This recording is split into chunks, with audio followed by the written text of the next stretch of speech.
Hello everyone, respected teachers and fellow classmates. We are Group 9 and today we present our topic, Data Privacy and Individual Freedom in the Digital World. Our group members are Xiong Zi, Xu Zhenxian, Yang Shenqi, Zeng Jingyue, and Li Shuyu. Our report structure is simple.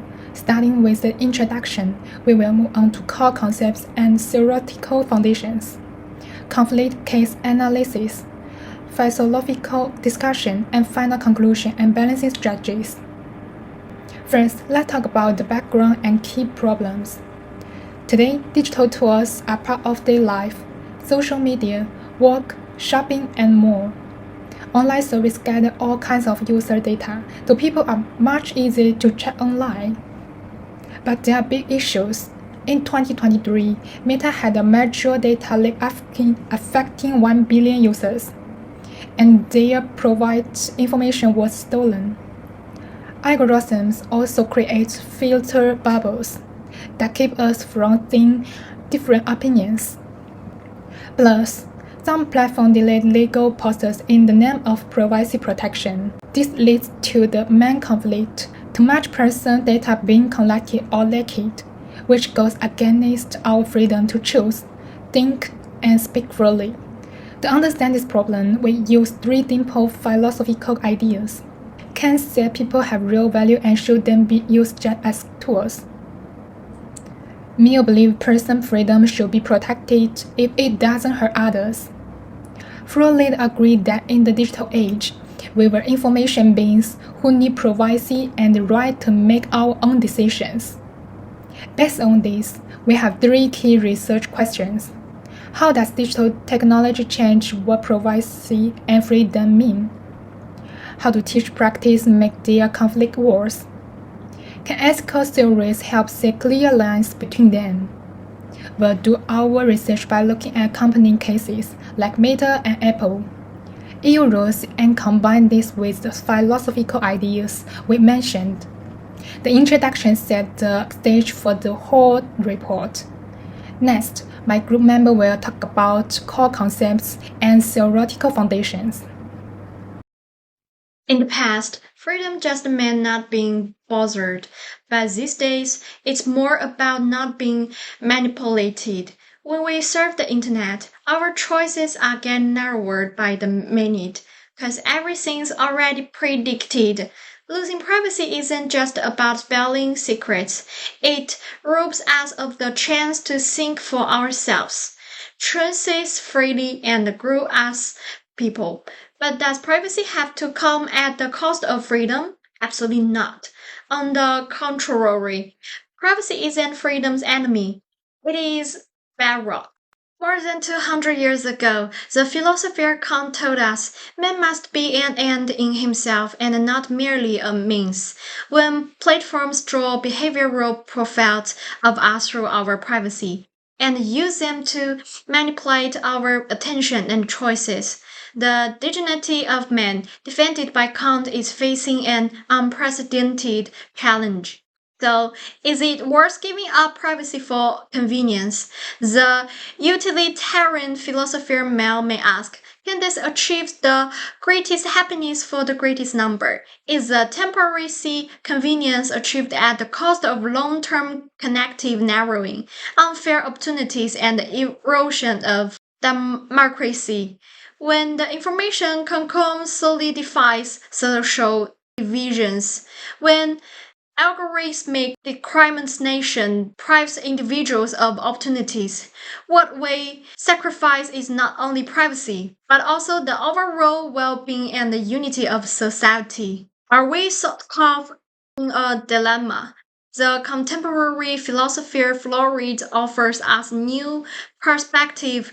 He pointed out that we are no longer merely biological entities, but rather information subjects in the digital environment. Our identities, relationships, and freedoms are all defined by the integrity of information. Therefore, practicing privacy means safeguarding the self that we rely on to serve in the digital world from being distorted and eroded. Hello everyone, my part is about the conflict between privacy and freedom in the digital environment. Today, we live as an information subject in a digital space. The tension between privacy and freedom appears in everyday things. App permission pop-ups, deleted posts, and endless recommended content. This system came to protect users and improve experience, but it can quietly reduce our choices and our space to speak. First, data collection and content review. Many popular apps ask for extra permissions, and if we refuse, we often cannot use the service. In this all-or-nothing situation, consent becomes formality, not real autonomy. At the same time, some platforms deleted posts about public events or possible misconduct in the name of privacy. In such cases, privacy can turn into a tool that limit public supervision and free expression.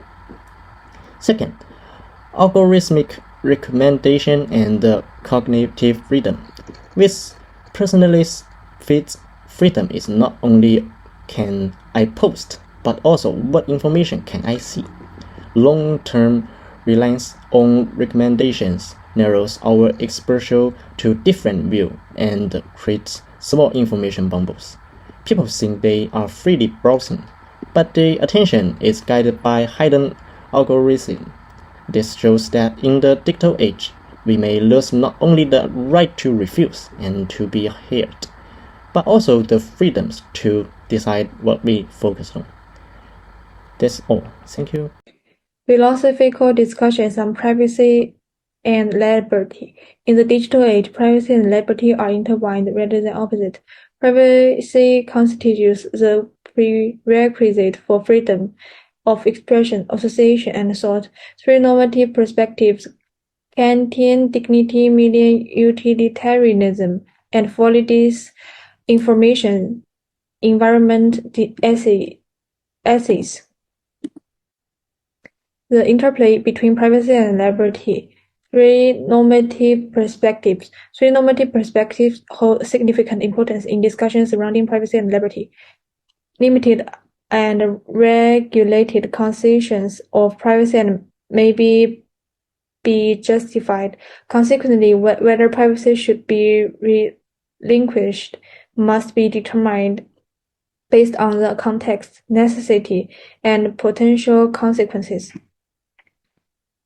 Three core principles for establishing ethical boundaries. In defining the boundaries between privacy and liberty, dignity, harm prevention, and proportionality serve as fundamental principles. Dignity demands that individuals should not be instrumentalized by technological systems. Harm prevention emphasizes that data usage must serve clear and substantial public interest.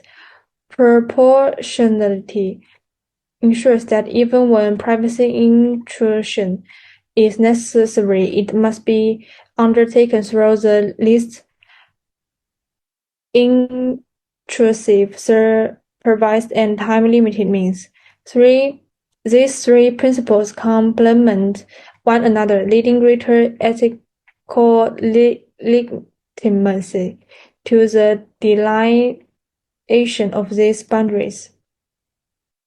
Global governance considerations across cultural contexts.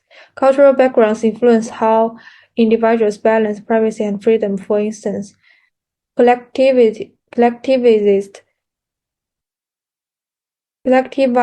societies may be more inclined to accept short-term privacy concessions for the public goods, whereas liberal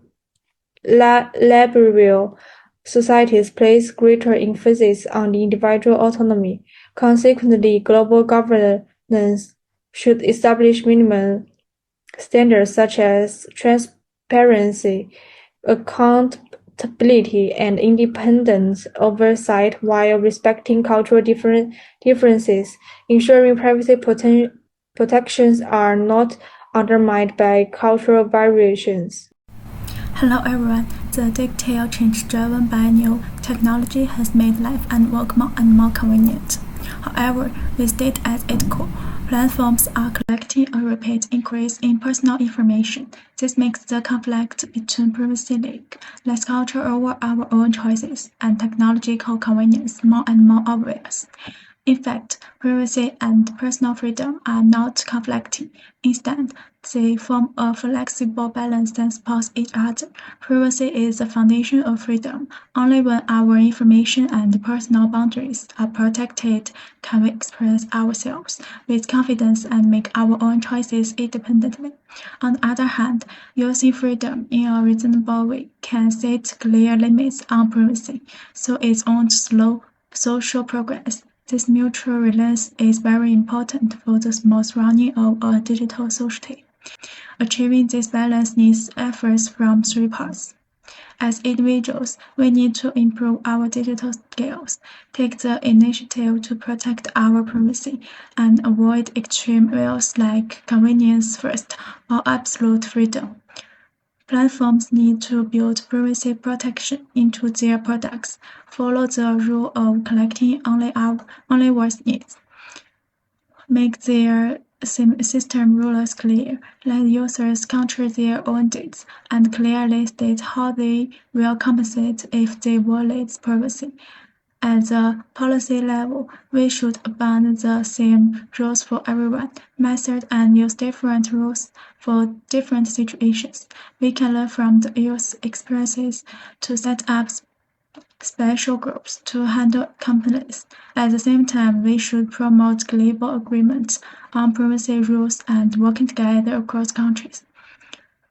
Current research has weaknesses like not enough real-life examples. In the future, we will focus on expanding the research scope, including more technology-related situations, and working with experts from different fields to improve the way we manage this issue. In the digital age, convenience and our rights can exist together. Let individuals, platforms, and policy makers work together to protect privacy, stand up for freedom, and create a safer digital space. Thank you.